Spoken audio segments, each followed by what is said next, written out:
Hey guys, welcome back to my channel. My name is Quisha, but I go by Unappreciated Beauty here on YouTube. If you're not following me on any of my social media platforms, I'll leave everything down below or somewhere in this video. That way you can follow me real quick. For this video, as you can tell by the title, this is going to be the foundation review for the Maybelline Superstay 24-hour foundation that everybody has been loving. It is a drugstore foundation that I purchased at Ulta, and it goes for about $11.99.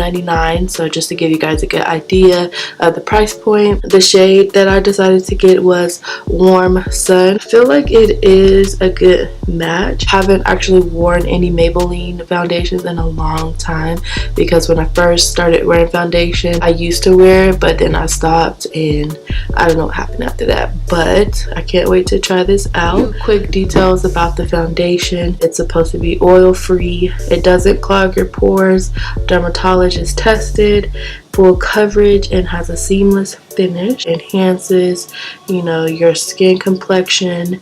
It minimizes the appearance of flaws and imperfections, and glides into your skin for smooth and breathable wear. It's drugstore foundation, so you can't really go wrong with that, especially if it's affordable. Now, I was looking at the reviews, and there are some cons to the foundation. Some people were saying that it's too greasy. It does cause breakouts. It has a poor amount of coverage. A lot of people do like it, and they do say it's full coverage, so they don't really have really bad reviews on this. Everybody likes it. It's lightweight, long lasting. Oh, someone said it doesn't last 24 hours. It's 6 hours top.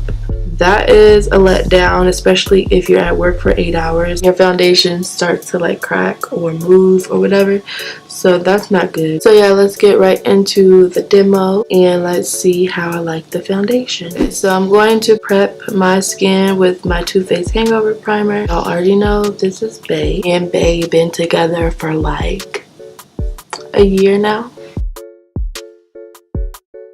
Not going to color correct. I'm just going to put on the foundation as is, just so I can see how full coverage it is. I know I need to color correct, but that don't matter right now. Only thing that kind of steers me off from purchasing Maybelline products is that their foundations are way too orange. Sometimes when you go out during the day, you can literally see that like difference from your actual skin and your face. I did pump out a lot, but here is the actual color. So it's not a bad color at all. So I'm just going to take my Real Techniques buffing brush to even everything out.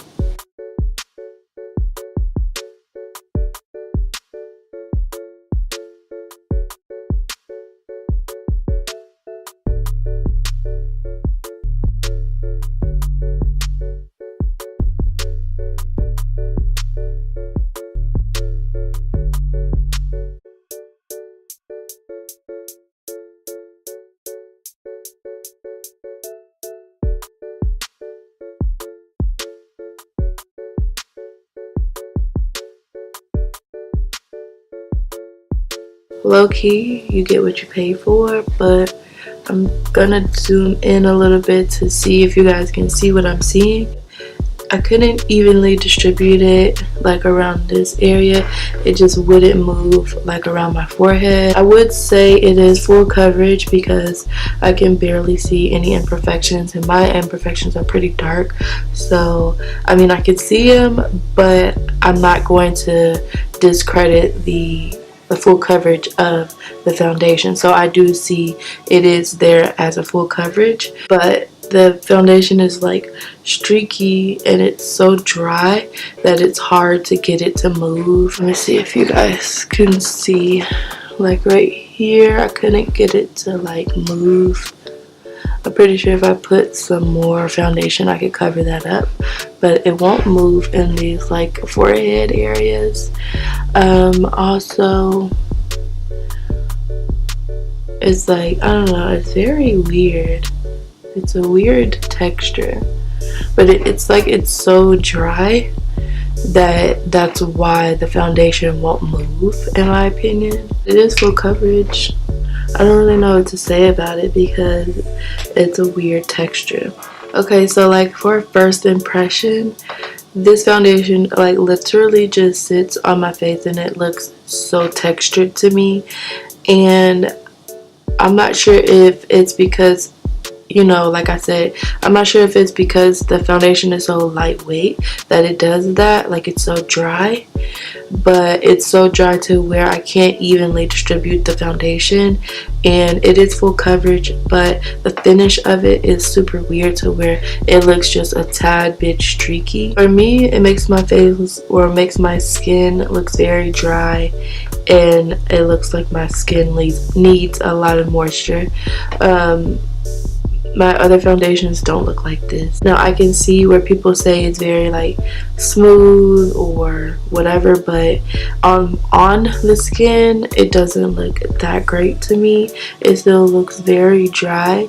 I mean, I can still like, it does transfer a little, but I haven't said it yet. But I can still, like, my face is pretty smooth underneath, but I can still see texture. It does look super drying on my skin, and I can see that it's starting to look just a tad bit patchy. I haven't said it yet, so what I'm going to do is go ahead and finish the rest of my makeup, and then I'll come back with my initial review or opinion about the foundation, because I still want to give it the benefit of the doubt. Maybe it's just, you know, my skin, but I know I've been taking care of my skin for the longest, so I know it can't be that. And I've used plenty of other foundations that lay pretty well on my skin, so it could just be that the formula is so drying that my skin is not used to that. So that's what I'm thinking that it is, because I normally don't have like a bad experience with foundations. It's just that I notice certain things in foundations that I just don't like, and normally it's either the color or something like that, but it's never like the actual texture that throws me off.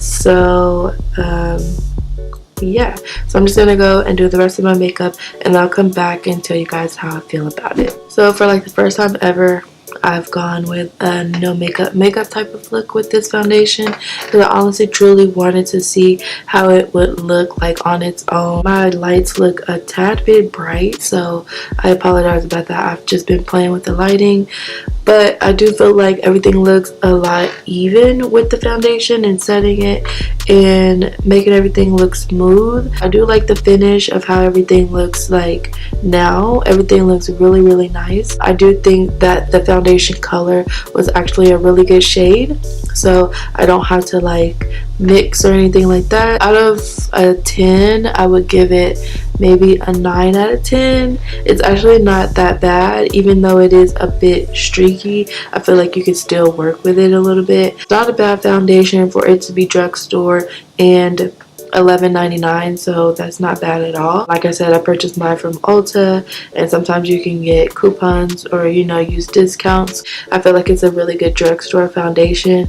It's not greasy, it's not oily. I'll have to try it out a few more times just to see if I like it for like on the go type of looks. Sometimes you don't really want to do the whole like full glam foundation, especially if you're just out running errands or doing something like that. So I like how it looks, and it looks absolutely fine to me. But you know, after I get everything all glam, I feel like it'll be a lot more pleasing to the eye to look at. You will have to mattify it, use some type of powder or setting spray, because if you have oily skin, your skin is trying to adapt to the formula. As far as this foundation, I would give it a 9 out of 10. I will say it's very, very dry, so you will have to set it with like a spray. So right now I just have like my translucent powder and my MAC foundation powder to like even everything out to where it kind of dyes down that orange that's in the foundation. It really didn't even look bad. Even before I set it, I just noticed that it was very dry and a little streaky. So I mean, it does pretty much everything that it said it's supposed to do. I hope you guys enjoyed this foundation review, and if you have this foundation, comment down below and let me know your opinions about it, if you liked it or if you didn't, or if you have any tips for anybody else. That was my review on the Maybelline foundation. Don't forget to like, comment, and subscribe if you haven't already, and I'll see you guys in my next upload. Bye.